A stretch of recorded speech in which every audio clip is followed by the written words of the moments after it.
ஆண்டவராகிய இயேசு கிறிஸ்துவின் பரிசுத்த நாமத்துக்கு மகிமை உண்டாவதாக.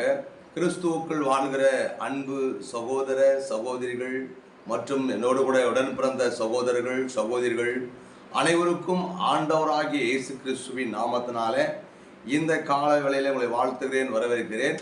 இன்றைக்கு நான் முக்கியமாக நினைவு கூற வேண்டிய 2 நபர்கள் என்னுடைய நினைவில் இருக்கிறார்கள். அவள் எப்பொழுது என்னுடைய வாழ்க்கையில மறவாமல் இருந்தாலும் இன்று நினைவு கூறுகிறது. ஒரு பக்கம் வருத்தமாக இருந்தாலும் நான் அவர்களை குறித்து நான் சந்தோஷப்படுகிற ஒரு விஷயத்தை தான் உங்களோடு கூட நான் பகிர்ந்து கொள்ள விரும்புகிறேன்.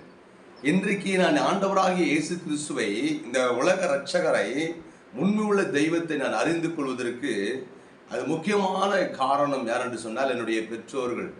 என்னுடைய பெற்றோர்களை குறித்து இந்த பரிசுத்த வேதகமம் என்ன சொல்லுகிறது அப்படின்னாக்கா, யாத்ராகமம் 20ஆம் அதிகாரத்திலே 12ஆம் வசனத்திலே ஆண்டவராக இயேசு கிறிஸ்து சொல்லியிருக்கிற அந்த கற்பனையினுடைய வார்த்தைகள், உன் தேவனாகிய கர்த்தர் உனக்கு கொடுக்கிற தேசத்திலே உன் நாட்கள் நீடித்திருப்பதற்கு உன் தகப்பனையும் உன் தாயையும் கனம் பண்ணுவாயாக. இந்த வேத வசனத்தை கொண்டு என் தாய் தகப்பனை நான் கனம் பண்ணுகிறேன். என் தாய் தகப்பன் என்னோடு கூட இருக்கும்போது கூட நான் அவர்களை கனம் பண்ணுகிறது உண்டு, மனம் பண்ணுறது உண்டு. அதே சமயத்தில் இன்று நான் அவர்களை நான் நினைவு கூறுகிற போது எனக்கு மிகுந்த ஒரு சந்தோஷம் என்னன்னாக்கா, இந்த உலகத்திலே நான் பரிசுத்தமாய் வாழ்வதற்கு, இந்த உலகத்தை மேற்கொள்வதற்கு, இந்த உலகத்தை ஜெயிக்கிறதுக்கு, இந்த உலகத்திலே என் தாய் தகப்பனர் கொடுத்த விலைமதிக்க முடியாத சொத்து எதுனாக்கா இந்த பரிசுத்தமுள்ள வேதகம் தான். அது விலை மதிக்க முடியாதது. இன்று என்னுடைய வாழ்க்கையை சீரமைக்கக்கூடிய, என்னுடைய வாழ்க்கையை உயர்த்தக்கூடிய, என்னுடைய சூழ்நிலைகளை மாற்றக்கூடிய, என்னை ஒரு நல்ல பாதையில் நடத்தக்கூடிய ஒரு வேத வார்த்தைகளை கொடுத்திருக்கிறது என்னுடைய தாய் தகப்பன் எனக்கு கொடுத்த மிகப்பெரிய ஒரு பொக்கிஷம். இந்த உலகத்தில் என்னை பெற்றார்கள். எனக்கு உண்டானவர்கள் எல்லாவற்றையும் எனக்கு சொத்துகள் சேர்த்து வைத்தார்கள். எனக்கு இந்த உலகத்தில் என்னை சந்தோஷமாக காப்பாற்றினார்கள். அதை விட விலை மதிக்க முடியாதது என்று சொன்னால், நான் வாழால் முழுவதுமாக நான் சந்தோஷமாக வாழ என்பதற்காக இந்த பரிசுத்த வேதத்தை என் தாய் தகப்பனர் கொடுத்தனர். அதே இயேசு கிறிஸ்துவை சொந்த தெய்வமாக அவர்கள் வழங்கினாங்க. அதே போல நாங்களும் என் தாய் தகப்பனை கனம் பண்ண வேண்டும்.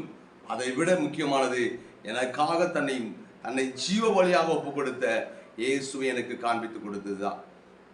அந்த தாய் தகப்பனை குறித்து தான் இந்த வேதவசனம் சொல்லுது, உன் ஆயுசு நாட்கள் நீடித்திருப்பதற்காக உன் தாயையும் உன் தகப்பனையும் கனம் பண்ணுவாயாக.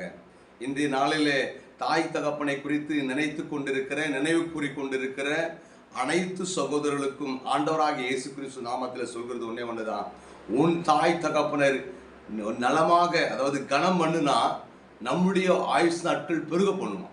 அதனால் இன்றைக்கு உன் தாய் தகப்பன் இருந்தாலும் சரி, உன் தாய் தகப்பன் உன்னை விட்டு மறைந்தாலும் சரி, இன்றைக்கு அவர்கள் கற்பித்து கொடுத்த நல்ல வழிகளிலே எந்த ஒரு மனுஷன் நடக்கிறானோ அவன்தான் தன்னுடைய தாய் தகப்பனுக்கு கனத்தை சேர்த்து கொடுக்கிறான், அவர்களுக்கு மதிப்பு மரியாதைகளை சேர்த்து கொடுக்கிறான். என்னுடைய தாய் தகப்பன் எனக்கு நல்வழியை காட்டினார்கள், இந்த பரிசுத்த வேதத்தை கொடுத்தார்கள். இன்றைக்கு நான் சந்தோஷமாக சமாதானமாக இன்னும் வாழ்க்கையிலே உயர்ந்த படியிலே போய் கொண்டிருக்கிறதுக்கு காரணம் என் தாய் தகப்பனர் கொடுத்த இந்த பரிசுத்த வேதகம் தான், ஆண்டவராகிய இயேசு கிறிஸ்து தான். நீங்களும் என்னுடைய கூட பிறந்த சகோதரர்களாக இருக்கட்டும், மற்ற என்னுடைய சகோதரர்கள், ஆவிக்குரிய சகோதரர்களாக இருக்கட்டும், நீங்களும் இந்த பரிசுத்தமுள்ள வேதத்தின்படி தன்னுடைய தாய் தகப்பனை கனம் பண்ணுவீர்களானால் நீங்களும் இப்படிப்பட்ட சந்தோஷத்தையும் சமாதானத்தையும் பெற்றுக்கொண்டு சுகமாய் வாழலாம் என்று சொல்லி ஆண்டவராகிய இயேசு கிறிஸ்து நாமத்தினாலே உங்களை வாழ்த்துகிறேன். அதுபோல இன்றைய நாளில் என்னுடைய தாய் தகப்பன் அவளை நான் கனப்படுத்துகிறேன். அவளை இந்த உலகத்தில் சந்தோஷமாக வைத்திருந்தாங்க, இப்போவும் சந்தோஷமாக வைத்து கொண்டிருக்க பரிசுத்த வேதத்தை கொடுத்திருக்கிறாங்க. அவளை நினைவு கூறுகிறேன். அவர்களுக்கு என்னுடைய நன்றிதலையும் ஆண்டவராகிய இயேசு கிறிஸ்துக்கு என்னுடைய நன்றிதலையும் சோத்திரத்தையும் தெரிவித்துக் கொள்கிறேன். ஆண்டவராகிய இயேசு கிறிஸ்து என்னோடு கூட இருக்கிறார். இன்றைக்கு என் தாய் தகப்பனை என்னை தேடி வரப்போறதில்லை. ஆனால் என் தாய் தகப்பன் இன்றைக்கு அவர் கிறிஸ்துவுக்குள் மரித்து பரலோகத்தில் எடுத்துக்கொள்ளப்பட்டார்கள். நான் என் தாய் தகப்பனை சந்திப்பேன் என்ற ஒரு சந்தோஷத்தை நான் பெற்றிருக்கிறேன். ஆனால் ஆண்டவராகிய இயேசு கிறிஸ்து உங்களை நேசிக்கிறார். நீங்களும் பரலோக ராஜ்யத்திலே சுதந்திரித்துக் கொள்ள நீங்களும் இயேசுவை ஏற்றுக்கொள்ளுங்கள். இயேசு கிறிஸ்துக்குள் வாழுங்கள். உன் தாய் தகப்பனை கனம் பண்ணுங்கள். கர்த்தராகிய இயேசு கிறிஸ்து தாமே உங்களை ஆசீர்வதிப்பாராக. ஆமென்.